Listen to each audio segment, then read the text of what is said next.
तर मुंबईतली नालेसफाई आणि इतर कामांबाबत आदित्य ठाकरे बोलत होते। पुढच्या बातमीकडे जाऊया।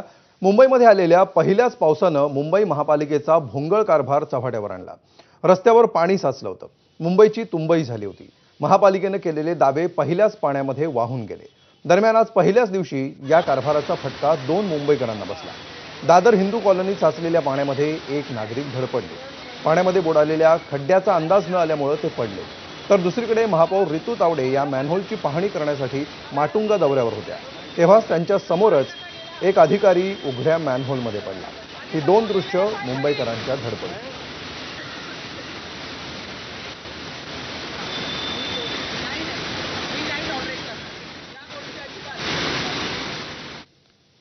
तर कोणत्याही मॅनहोलच्या ठिकाणी जर जाळी नसेल आणि जर काही घटना घडली तर त्यावेळी अधिकारी किंवा अभियंत्याला जबाबदार ठरवणार असल्याचं महापौर रितू तावडे यांनी म्हटलंय। पाणी साचल्यानंतर खालची जाळी दिसत नाही किंवा मॅन्युअलची झाकणं ती लोकांना दिसत नाही, त्याच्याकडे मी अतिशय जातीने लक्ष देते। आणि मी माझ्या माध्यमातून, मीडियाच्या माध्यमातून एवढं पण सांगते की ज्या ठिकाणी अशा पद्धतीची जाळी नसेल आणि जर एखाद्या मनुष्य कोणालाही तिथे घातपात झाला तर त्या ठिकाणी त्या अभियंत्याची जबाबदारी निश्चित करून मी त्याच्यावर कारवाई करणार। तर मुंबईत झालेल्या मुसळधार पावसामुळे दादरमधल्या हिंदू कॉलनीमध्ये पाणी साचलं होतं। यावेळी सखल भागात साचलेल्या पाण्यामुळे एक व्यक्ती खड्ड्यात पडली। दरम्यान यावरून माजी महापौर किशोरी पेडणेकरांनी टीका केली आहे, बघूया।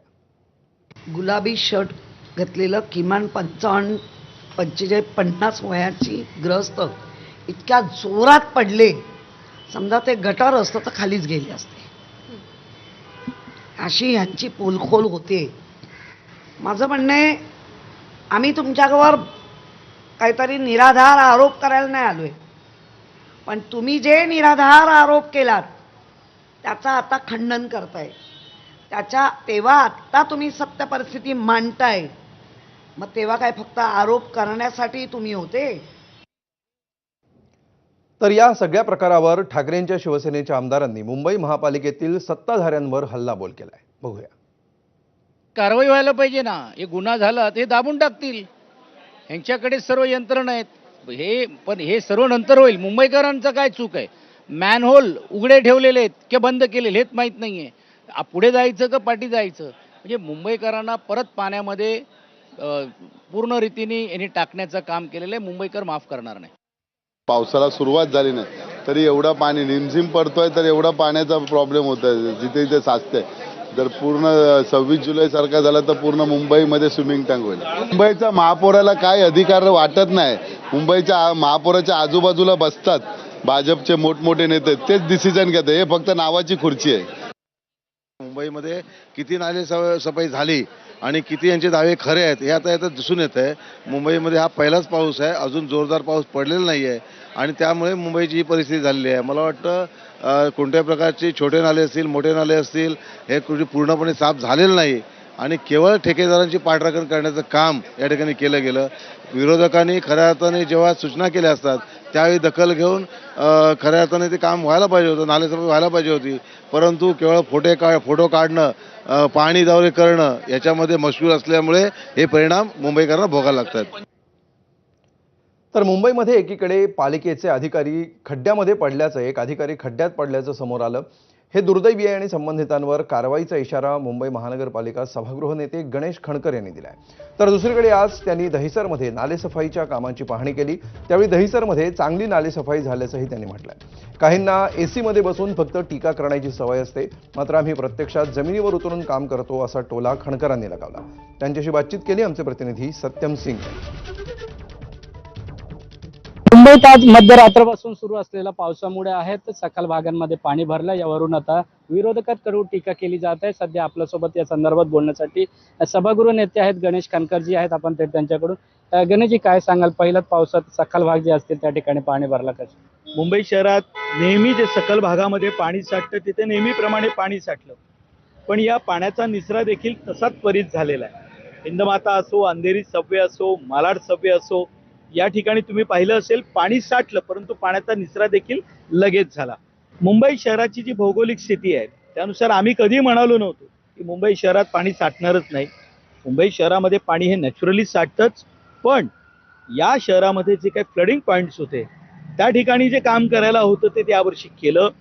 मी असेन, स्वतः महापौर असतील, उपमहापौर असतील, स्थायी समितीचे अध्यक्ष मी, आणि तुम्ही पाहिलं असेल की आमचे मुंबईचे अध्यक्ष आदरणीय आमदार अमित साटम यांनी स्वतः 4 वेळा पूर्ण मुंबईचा दौरा केला. अगदी मुंबईच्या त्या टोकापासून ते पश्चिम उपनगरापर्यंत, थेट गोवंडीला ब्रिटानिया नाल्यापर्यंत आम्ही गेलो.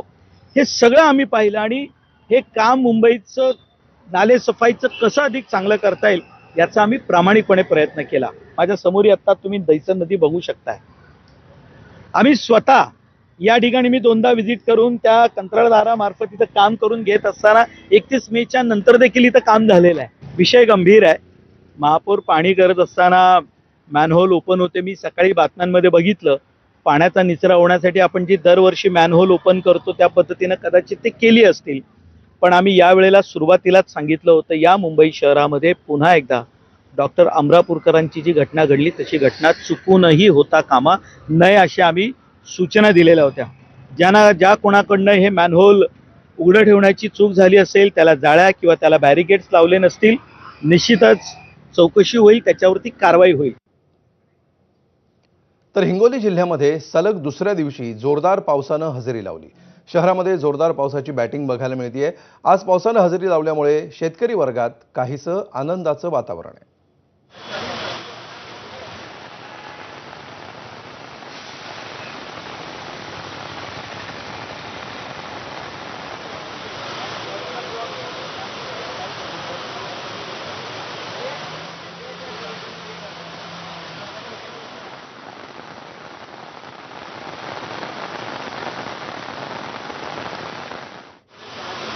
तर जळगाव जिल्ह्यामध्ये दमदार पावसानं हजेरी लावल्यामुळे सकाळपासूनच वातावरणामध्ये गारवा निर्माण झालाय. शेतकऱ्यांच्या खरीप हंगामातल्या पेरण्यांना आता वेग येणार असून शेतकऱ्यांमध्ये आनंदाचं वातावरण पसरलं.